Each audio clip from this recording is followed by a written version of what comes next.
방금 보신 것처럼 홈플러스의 논란 계속 커지고 있고요. 어제는 큰 뉴스도 있었습니다. 바로 연금 개혁이죠. 이런 다양한 소식들 빠르고 친절하게 전달해 드리도록 하겠습니다. 스타트경제, 오늘은 주원 현대경제연구원 실장과 함께합니다. 실장님 어서 오십시오. 네, 어서 오십시오. 안녕하십니까. 먼저 홈플러스부터 짚어보도록 하겠습니다. 4월 4일에 제출한 회생 절차 개시 명령 신청서 이거를 보니까 5월 부도를 예상했다 이렇게 밝혔더라고요. 이거는 어떤 이야기입니까?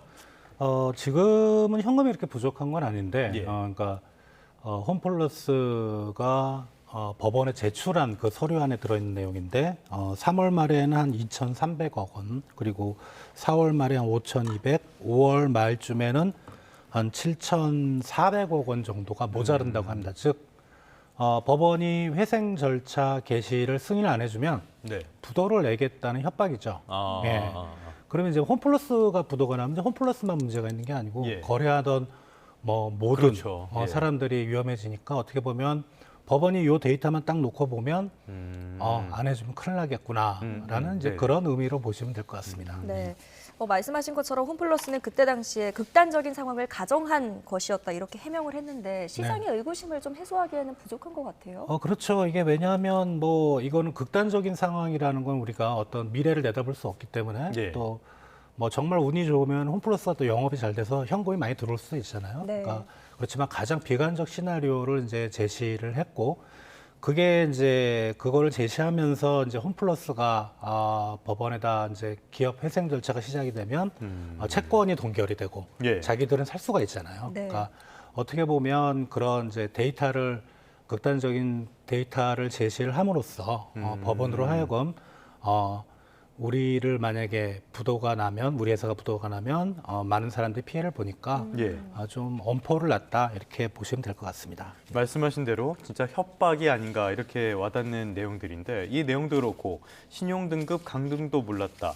회생 절차도 조금 전에 시작했다. 이런 이야기들 자본시장에서는 굉장히 좀 받아들이기 어려운 이야기들을 많이 하고 있는 것 같아요. 관련해서 리스 부채가 4조 원대로 추정되는 상황인데 부동산 신탁의 부실 가능성 이 부분도 제기가 되거든요. 실장님은 어떻게 보십니까? 예, 홈플러스 전체 부채는 사실 실사를 가보면 더 많아질 것 같아요.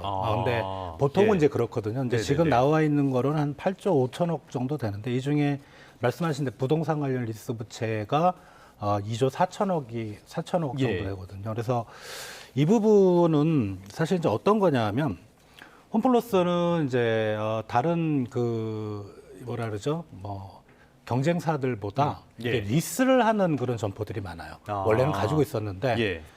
이제 MBK가 투자 자금을 회수해야 되잖아요. 그러면 네. 팔고 자기는 거기 임대에 들어가 사는 거죠. 예, 예. 그러다 보니까 이제 임대료도 많이 나오고 또 관련된 이제 부동산 그런 부채도 많은데 지금 그런 것들을 이제 우리가 부동산 그런 채권을 잡을 때 개인들도 그렇지만 LTV라는 걸 고려를 합니다. 예, 예, 예. 그러니까 장부 가치 대비 몇 %. 근데 제가 알기로는 뭐 더 조사를 해봐야 되겠지만 평균 50% 정도 잡았다 그래요. 그래서 이쪽이 그렇게 크게 부실될 위험은 없지만 예. 그걸 기초로 또 만들어지는 파생 상품들이 있거든요. 네, 예, 예. 그 경우에는 좀 살펴봐야 될 것 같아요. 근데 요 말씀드렸던 리스 부채 2조 4천억은 아직은 뭐 그렇게 크게 우려할 부분은 아니라고 생각이 됩니다. 네. 이제 앞으로 좀 규명해야 할 부분들이 많아 보이는데 금융감독원이 조사에 나섰습니다. 어떤 점에 좀 쟁점을 두고 조사를 해야 될까요? 제 기억으로는 금융감독원이 사모펀드에 대해서 예. 이런 좀 사회적으로 이슈가 되는 걸 가지고 조사가 들어갔던 거는 거의 없었던 것 같아요. 이번에 단단히 칼을 갈았고 예. 이례적이라고 보십니까? 그러니까 뭐 그 금융감독원장 그 인터뷰를 보면 모든 분야를 망라하겠다. 근데 주로 보는 게 이제 그 신용등급 하락 이전에 전자 단기 사채, 그러니까 일종의 예, 예. 기업보험을 발행한 거. 만약에 신용등급이 하락했다면 발행을 못하는 거거든요. 이게 이제 진실 게임 양상이 지금 되고 있는데 그 부분을 집중적으로 보겠다. 그래서 그 부분은 문제가 되는 거고 이런 금감원이 이례적으로 이렇게 좀 강경한 태도를 보인 배경에는 예. 첫 번째는 이번에 이제 국회에서 네. 그 MBK 회장이 참석을 안 했죠. 그렇죠. 예. 그리고 두 번째는 이제 정확히는 홈플러스의 대주주는 MBK 회장이 아니고 MBK고, MBK의 회장이기 때문에 사제 출연은 의무가 없습니다. 의무가 없는데 좀 이례적이긴 해요, 예. 이거는. 근데 사제 출연을 하겠다고 밝혔잖아요. 예. 근데 밝혔는데 내용은 없습니다. 그러니까 금감원 입장에서는 사실 이제 기관과 기관의 뭐 투자가 잘못돼서 손해가 본다. 이거는 금감원이 사실 뭐 중요한 사안이겠지만 그거보다는 지금 홈플러스 사태의 가장 큰 문제는 뭐 전자 단기 사채를 비롯해서 개인 투자자들, 즉 네. 금융 소비자들이 많이 얽혀 그렇죠. 있거든요. 예. 그래서 이 부분을 상당히 좀 심각하게 보고 과연 이 부분에 대한 MBK나 MBK 회장의 어떤 사제 출연을 통한 해결 의지가 있는지 이런 거를 우회적으로 압박하는 그런 모양새라고 보시면 될 것 같습니다. 방금 실장님도 말씀을 해주셨지만 사모펀드 구조는 MBK 파트너스가 있고 그 밑에 블라인드 펀드들이 있는데 이쪽에서 인수를 한 거기 때문에 김병주 회장이 직접 연관되는 건 아니지만 법적으로는 예. 의무가 없습니다. 네. 네. 뭐 감정을 너무 건드렸기 때문에 그런 측면들도 있는 것 같습니다. 이렇게 유동성에 대한 우려가 커지면서 납품업체와의 마찰도 계속되고 있어요. 농심은 납품을 재개할 것으로 보이긴 하는데 서울우유가 빠지기로 했나 봐요. 계속 이게 문제가 커질 가능성 어떻게 보십니까? 일단은 계속 불안하잖아요. 예. 그러니까 납품을 했으면 대금을 받아야 되는데 그거를 뭐 대금을 받을 수 있는 지금 보장이 없는 겁니다. 근데 대신에 농심 같은 경우는 좀 유통기한이 긴 거죠. 예. 예, 라면 종류니까 그렇죠, 상관없는데 그렇죠. 예. 그런 것들은 홈플러스가 재고를 많이 쌓아놓고 있어요. 그래서 뭐 농심이 지금 당장 끊는다고 해도 뭐 예. 판매는 문제는 없는데 그래서 농심은 아마 그런 것도 생각을 한 것 같아요. 뭐 이게 납품을 끊는다고 하는 게 일종의 이것도 보면은 협박이거든요. 예, 대금을 예. 우리가 원하는 방식으로 예를 들어 뭐 그날 납품했으면 그날 대금을 줘라. 뭐 이렇게 하긴 어려운데 서울우유는 좀 얘기가 틀리죠. 그렇죠. 유통기한이 예, 짧죠. 예. 예. 그러니까 서울우유 같은 경우는 만약에 이제 대금을 빨리빨리 안 주면 납품 안 한다 그러면은 매대에서 우유가 없어지잖아요. 네. 마트를 가는데 우유가 없다? 그거는 좀 그건 좀, 심각하잖아요. 네. 데미지가 크니까 네네. 좀 두 회사의 강도가 좀 틀린 것 같아요. 그래서 농심은 약간 좀 유보적인 입장이고 예. 서울우유는 홈플러스에 대해서 좀 강경한 입장인 것 같습니다. 네, 알겠습니다. 다음 이슈 넘어가 보겠습니다. 더 내고 더 받는 국민연금 모수개혁안이 이제 어제 국회 본회의를 진통 끝에 통과하게 됐습니다. 18년 만에 연금 개혁인데 어떻게 달라지는 겁니까? 쉽게 말하면 이제 우리가 월급을 받으면 직장 예. 가입자 같은 경우는 거기서 국민연금을 떼잖아요. 뭐 다른 것도 많이 떼지만 그걸 우리가 보험료율이라고 합니다. 그렇죠. 예. 자기 소득의 몇 프로를 낸다. 그게 좀 올라갔고 그게 이제 기존 9%였는데 요번에는 13%로 올라갔고요. 그 다음에 이제 퇴직한 다음에 자기가 받는 돈을 소득 대체율이라고 하는데 이거는 이제 자기 그 평생 소득을 가지고 이제 월로 나눠서 이제 계산했을 때 얼마를 받는가인데 그게 지금 43% 예. 기존보다 더 올라갔고요. 그래서 돈을 더 내고 그 다음에 받는 것도 더 받는다. 네. 예. 상당히 그럴듯해 보이기는 하는데요. 이게 내는 돈과 그 다음에 받는 돈을 계산을 해보면 내는 게 더 맞습니다. 넷으로는. 예. 그러니까 그러면 차라리 그냥 더 낸다 그러면 되지 왜 더 내고 더 받는다는 표현을 쓰냐. 만약에 그냥 받는 것도 안 올리고 그냥 그 넷으로 한 3천 그러니까 자기가 내는 돈의 한 3천 정도를 더 내는 거거든요. 기존보다. 그냥 그렇게 만들면 되지 왜 내는 것도 더 내고 받는 것도 더 내고 그 조삼모사냐. 예. 그냥 내수로 3천으로 만약에 더 낸다고 이러면은 국민들이 가만히 있겠습니까? 그러니까 국민들의 좀 뭐랄까 불만을 좀 단죄하기 위해서 더 내고 더 받는다. 근데 따져보면 더 내는 겁니다. 네. 알겠습니다. 더 내고 더 받는 거지만 따지면 더 내는 거나 다름없다라고 말씀을 해주셨는데 연금 개혁을 오랫동안 보신 분들은 이 정도로 해결될 문제는 아니다 이런 말씀도 많이 하시는 것 같아요. 보험료율은 어찌됐건 1998년 이후 처음으로 그러니까 27년만 이렇게 오르게 됐습니다.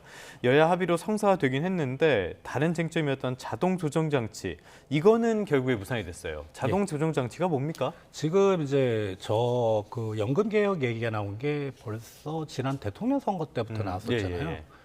벌써 꽤 됐죠. 네. 그러니까 지금 여야 합의가 되기까지 얼마 만에 시간이 걸립니까? 그러니까 과거에 우리가 1차 개혁, 2차 개혁이 있었는데 그때도 상당한 진통이 있었거든요. 네. 이런 이제 보험료율하고 그다음에 소득 대체율, 예. 그러니까 내는 돈, 받는 돈을 가지고 연금의 수명을 연장하는 이제 그런 그 합의를 보기가 상당히 좀 어렵거든요. 예. 그래서 이걸 아예 법적으로 만들어 놓자. 만약에 이제 어느 국가기관에서 조사하기를 뭐 연금에 문제가 생길 것 같다. 그럼 자동적으로 예. 뭐 보험료율이나 소득대체율을 조정할 수 있도록 이제 그런 식으로 만들자는 게 이제 자동 조정 장치인데 예. 많은 선진국들이 이걸 도입을 하고 있어요. 이게 만들어지면은 국민연금이 고갈될 그런 걱정은 안 해도 되거든요. 근데 우리나라는 좀 국민 정서상 아직은 또 워낙 우리나라가 출산율도 낮아지고 고령화율도 높아지잖아요. 그래서 이제 연금이 상당히 좀 미래 어느 시점에는 상당히 부실화될 우려가 있습니다. 그래서 그걸 막기 위해서 이렇게 한 10년에서 20년 정도에 한 번씩은 홍역을 거쳐야 되거든요. 예. 그래서 그런 부분을 막고자 하는 게 자동 조정 장치입니다. 이렇게 네. 싸우지 말고 그냥 자동으로 조정되게 하자. 알겠습니다. 네.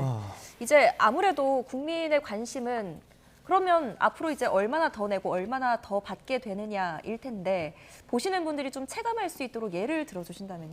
그 이제 어느 국회의원 의 조사를 한 건데요. 그러니까 네. 월급이 한 300만 원 정도, 300만 원 정도 받는다고 하셨을 때 현행은 27만 8천 원을 국민연금으로 내는데 예. 뭐 제가 계산한 게 아닙니다. 그분이 계산한 건데 네. 개혁안이 반영되면 40만 원 정도 내거든요. 그러면은 한 12만 원 정도가 올라가는데 직장 같은 경우는 회사가 절반 내주죠. 아, 그렇죠. 회사가 6만 원 내고 개인 6만 원 더 내고 예, 이게 더 내는 겁니다. 예. 그런데 이제 받는 거를 봤을 때 우리가 이제 아까 말씀드린 300만 원 정도 그리고 40년 정도 직장 생활을 하셨다고 가정을 할 때는 지금은 총액이 한 1억 3천만 원 정도 받는데 개혁안이 반영이 되면은 1억 8천만 원에서 5천만 원 정도가 올라갑니다. 그러면 결국은 더 내고 더 받는다. 이런 게 이제 성립이 되는데 아까 말씀드렸다시피 이게 내수로 따지면은 결국은 더 내는 게 되는 겁니다. 네. 참 이것도 어려운 문제 같습니다. 어쨌건 지금 보면은 받는 금액 같은 것들은 뭐 그렇게까지 늘어나는 느낌은 아니고요. 자, 저희가 네 번째 보여드렸던 그래픽을 보면은 연금 수명 이런 것들도 나오는데요. 수지 적자 전환 시점이라든지 기금이 소진되는 시점 이런 것들도 저희가 네 번째 그래픽에서 확인할 수 있습니다. 네, 이런 부분들이 있는데 결국에 이번 개혁안으로 연금 수명이 늘어나는 거는 한 15년 정도 이렇게 늘어난다라는 전망도 나오고 8년에서 9년 늘어난다는 전망도 나와요. 이 정도면 충분한 겁니까? 아니죠. 뭐 그 예. 시한부 인생인데 거기다 호흡기 꽂아서 이제 뭐 10년 많아야 10년 정도 더 늘어나는 건데 아마 앞으로 한 10년 정도 지나면 한 번 더 해야 될 겁니다. 보험료율을 높이고 소득대체율을 낮추고. 네. 그래서 이거는 좀 임시 방편이고요. 결국은 좀 이게 우리가 모수 개혁이라는 건 이제 소득대체율과 보험료율에 우리가 그걸 바꾸는 건데 결국은 구조 개혁이 좀 필요할 것 같아요. 예를 들어서 여러 가지 이제 연금에 대한 선진국들의 시스템이 많이 차이가 있거든요. 예, 즉 예. 자기가 낸 돈만큼만 그냥 정확하게 받는 그런 것도 있고 아니면은 당의 젊은 세대들이 그걸 내는 거를 그냥 당의 연도 수급자들이 받는 거.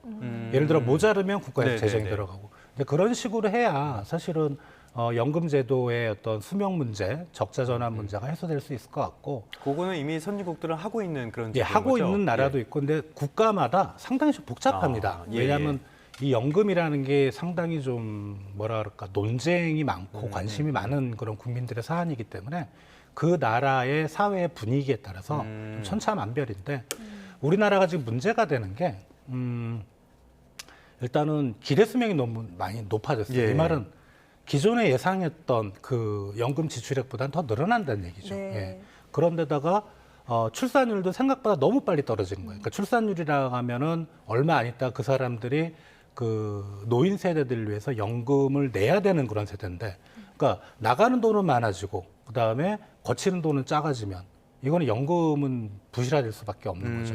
그래서 그런 부분을 생각할 때 우리나라의 어떤 사회 구조랑 어떤 경제 구조에 맞게 좀 한번 앞으로 10년 정도의 시간이 있을 것 같으니까 그 안에 좀 우리가 좀 방안을 마련해야 될 거로 생각이 됩니다. 네.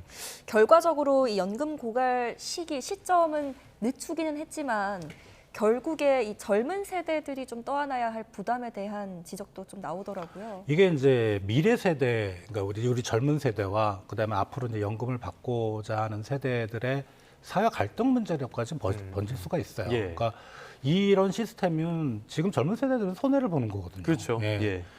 그런 부분을 생각할 때 과연 어느 세대에 더 중점을 둬야 되는지는 그거는 이제 사회적인 가치의 판단 문제이긴 하지만 지금 미래 세대들은 상당히 좀 어렵거든요. 예. 지금 취직도 잘 안 되고 부동산 가격은 너무 높고, 예.